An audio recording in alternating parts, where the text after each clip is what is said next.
Obviously looking forward to getting back on the court to compete again tomorrow night against a team that can score the ball. They have two really, really offensive, efficient players, especially Taylor, number 21, ninth in the NCAA in points per game and 10th in the NCAA in offensive rebounds. And both Taylor and Adams are both players that seem to draw fouls and get extra points on the foul line as well.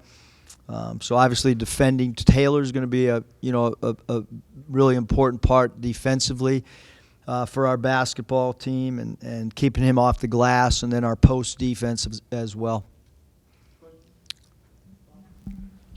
Yeah, Eric, what's the update on Mason?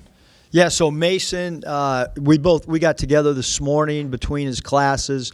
He's going to try to practice today. Probably not do any contact stuff. Right now, it's not bothering him shooting.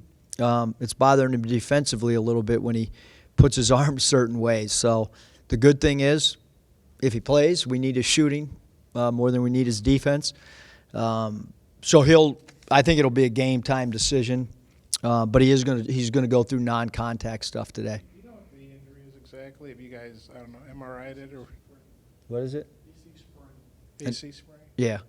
I just know it's his shoulder. And if he can't go, obviously Scylla, you didn't play him much. He struggled. Do you know what you'd do as far as starting if Mason couldn't go? Yeah.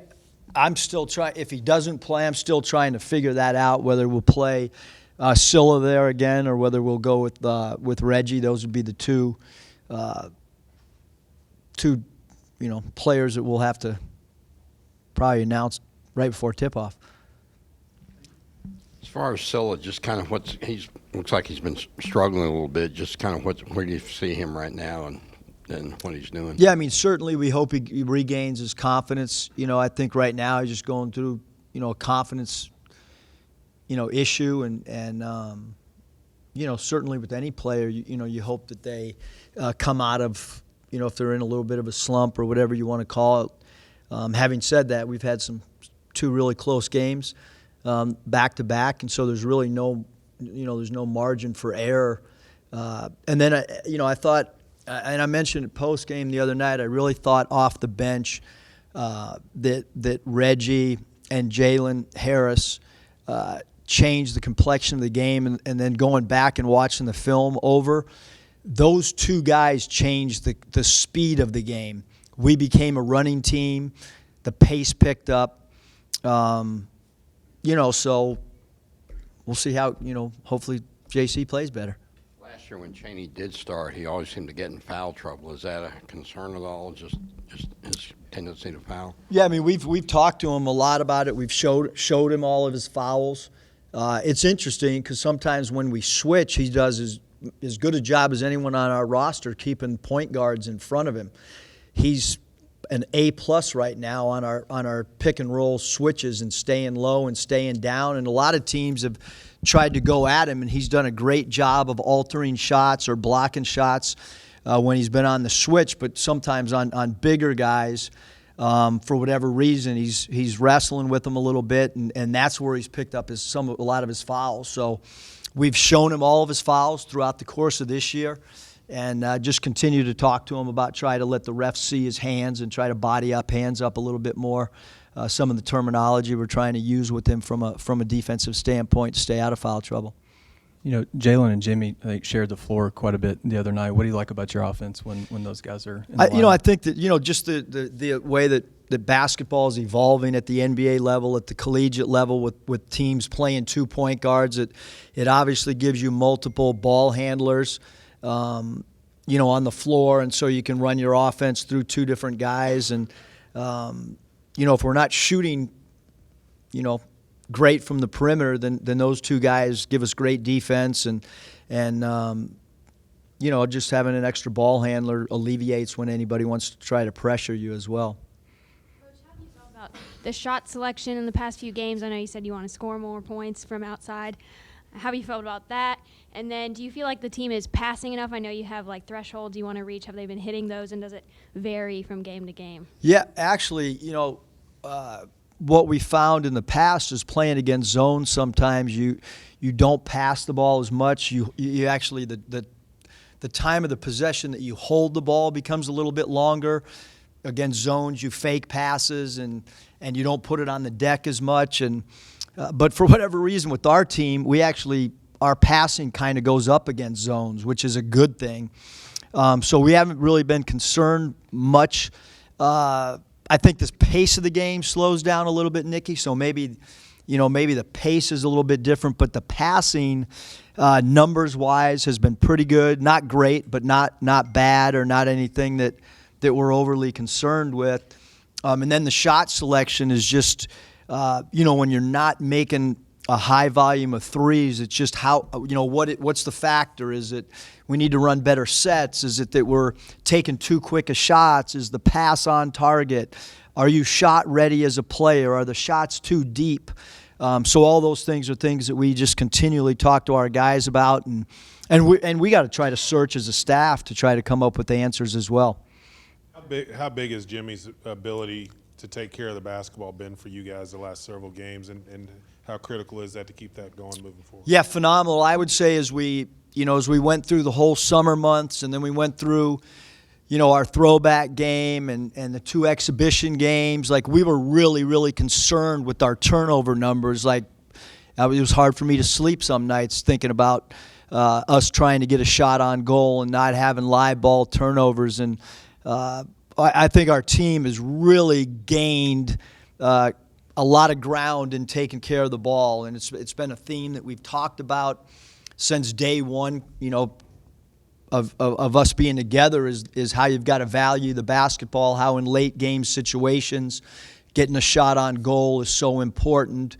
And I think that they continue to grow and evolve. And obviously, Jimmy's a big part of us having a lower number of turnovers, and it's still going to creep up on us sometimes. But I think when you look at the scope of our short sample size of a season so far, we've done a much better job maybe than what I had anticipated of taking care of the basketball. During the interview process with Hunter, can you enlighten us a little bit? What's he like? Get you at ease? Does this have to do with basketball or something else? What's he like as an interviewer and as a guy you met with and discussed this job with?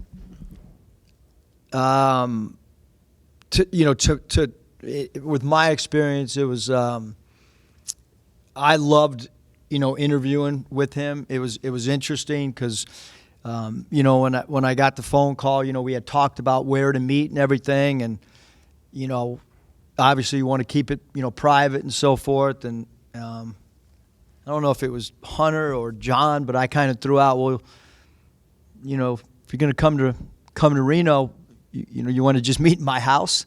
And I don't think that they had ever done that, and I certainly hadn't done it. And I've had a lot of interviews over the course, but they ask a lot of really good questions, philosophically, a lot of stuff about student athletes, and obviously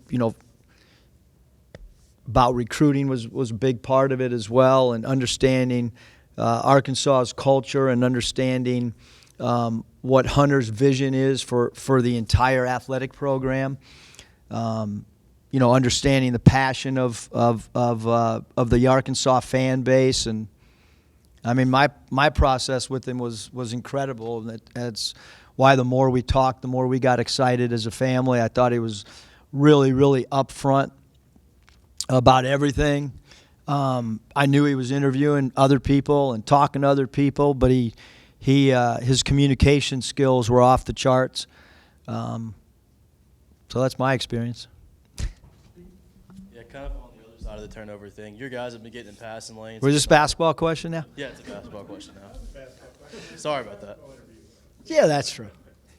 But yeah, your guys have been getting in the passing lanes a lot. Is that just effort, or is that something that you guys kind of talk about before the game? Yeah, no, we wanted to try to be a team that creates offense through our defense for sure. I think that we're going to have to the entire year. We're going to have to find a way to get some easy baskets in the flow of the game, and certainly when you can get out and get live ball turnovers, you're percentage with any team in the country. When you have a live ball turnover, your percentage of scoring it at the other end goes up pretty significant rather than playing against half-court defense. And we have some guys that really do a great job of jumping in passing lanes and trying to get deflections and things like that. And so we want to keep that as one of our staples or one of our identities from a defensive standpoint for sure.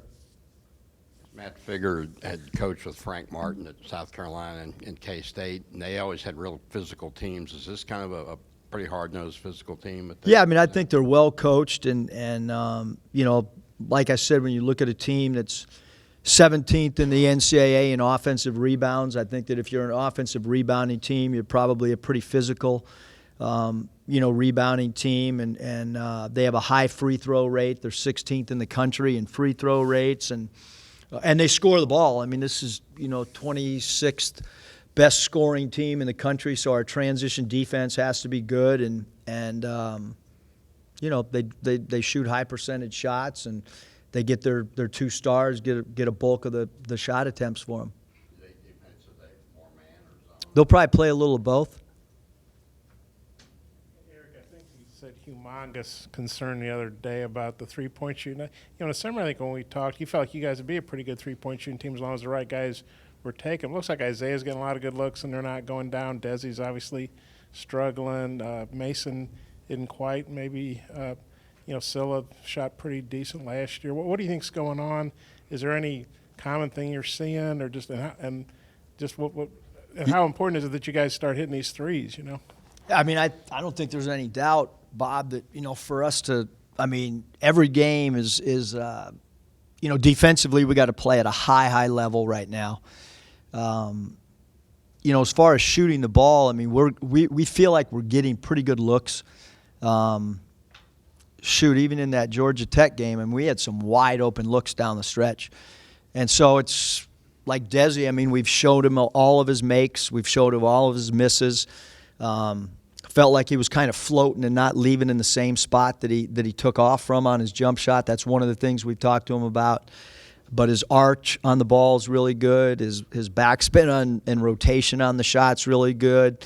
Obviously, when Isaiah shoots, you think it's going in every time. If we start clicking from 3, I think we'll be that much harder. If we keep clanking them, we got to be really good defensively. Do you feel good? You guys will get a turnaround? Maybe you're just kind of going through a rough start here. I guess the first game you hit 40%. Obviously, when you look at the body of work that, that both Isaiah and Desi, shot the ball last year, especially Desi late in the year, you think it's going to turn around. with both of them, because they're both really good shooters and they both work on their craft. Mason's doing a good job from 3 right now. J5's hit enough to keep the defense honest. Adrio's made a couple where he, so I think that, and if you look, even last year, both those guys had some games where they really got hot and some games, maybe where the shot wasn't falling. And I've stated over and over, like with Isaiah, his defense, his rebounding, his passing, all those things have been great when shots haven't been falling. And with Desi, I think he's done an incredible job of not just continuing to settle for 3, although he took 6 last game. He did dribble drive and kind of change the complexion of getting to the basket, and I mentioned his ability against Georgia Tech to go against a really good shot blocker on the road and to finish at the rim. So I think if shots aren't falling, just how do you contribute, in other ways, and I think both those guys have done that. You want Desi to keep shooting, right? Yeah, at some point, we're going to, they got to, the lid's got to come off sooner or later. Kind of weird. Arkansas played Austin Pea last year, 2nd year in a row. Did you watch last year's game film? Because there's a lot of roster turnover, but some of the same guys. I just wonder if you watched the film, and if so, what your takeaway was. Yeah, we watched basically all the minutes from last year. I think it's important that you have a feel kind of for, your own roster and how they defend and stuff, and then also theirs. But I think that there's too many differences with personnel, and there's too many differences with schemes and stuff that you can kind of throw it out the window. I don't think when you look at two teams a year apart, players grow, coaches change, tweak things. So, how they're going to defend us is not going to be how they defended us last year. Jalen played 35 minutes the other night. What'd you like about him and the lift that he kind of brought off the bench? Just the pace of the play. We got some easy baskets when he came in. I thought he pressured the ball really well. He's obviously a pass-first guy. Defense and his ability to change the speed of the game. I thought he got us out in transition, and it helped us get some easy baskets when we were certainly struggling from an offensive standpoint. Bob, quick one while we're getting the microphone back there. Okay. I know you're busy coaching your team, but you take your recruits to football games. I remember Nick Saban, he was interested in who the Alabama basketball coach is because he takes his football recruits to basketball games. From a basketball standpoint, how important is it that you guys have a good football team and exciting events you can take your recruits to? And how closely do you follow the football coaching search? Do you have any inside info? Not that you tell us, but do you have any inside info? Man, Bob. No, I think that, like we brought recruits to baseball games. It's an awesome environment. Obviously, all of our athletic teams on campus, like the more success that we have as a department, I think it obviously helps with recruits for sure. And I think it's always important for coaches on camp. I want to learn from other coaches on campus. I've gone to dinner with a lot of the coaches on campus, and to be able to share ideas, and there's correlation with track and basketball. It might not be the X and O's, but it might just be philosophically how you recruit or how you motivate players or people, so to speak. Coach Neighbors and I talk all the time, and so I think that I'm anxious, just like all the fans are, on the decision that Hunter's going to make, and I think that as everybody in the department looks forward to who the next hire is, and then becoming partners and family members together. With Jamario, did you guys practice yesterday? Was yesterday a day off? And if you have practiced, how has he looked? If not, what do you hope to see from him out of the practice? Yeah, Jamario, we did not practice yesterday.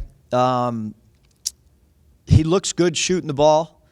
He looks like maybe he's our most physical player. Strong, looks good on video clips. Having said that, it's really hard for a player to, we're 7 games in, and he's still, as of this moment, in 15 minutes it'll change, but as of this moment, he doesn't have any idea what we're doing offensively or defensively, and so you're talking about somebody being basically 7 months behind. But he's athletic, he's strong, his shot looks good, he looks like he could be a threat from 15 to 18 feet. And certainly, as I've stated a lot in a short time frame, I think he's going to help with our enthusiasm, our energy, and make practices better. And then we'll just kind of see how quickly he picks things up. Thanks.